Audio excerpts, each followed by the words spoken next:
Kalau saya siasat pun saya tak boleh happykan tuan-tuan dan puan-puan, betul tak? Dan apa yang saya buat sekarang? Sekarang ni saya buat apa? Pencegahan, awareness, pendidikan, educate tuan-tuan dan puan-puan. Islam dah ajar, the only way to help you is your education, pendidikan. Masalah rakyat Malaysia susah nak dididik. Tuan-tuan, saya buat program percuma, panggil mai sini sama nak ajar ni, nak bagi tahu ni scam macam mana. Tak ada. Buat konsert bayar RM50, 100, beratus orang datang satu stadium.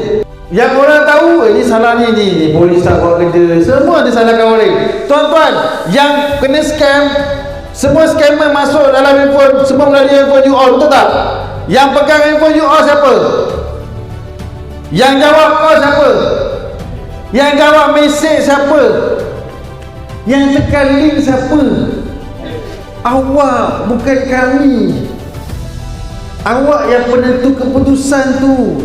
Masalah kita beli handphone, tak ada siapa ajar kita cara guna handphone, betul tak? Tuan-tuan, handphone ni kalau you all nak pakai sebenarnya macam you bawa kereta. Sebelum bawa kereta, you all kena buat apa? Belajar kan, ambil lesen. Macam tu juga handphone.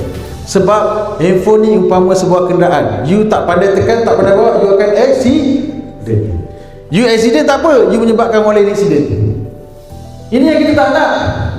Tuan-tuan, awak perasan tak dalam handphone awak ada banyak link-link? Cuba buka Telegram, ramai nak ajar, tengok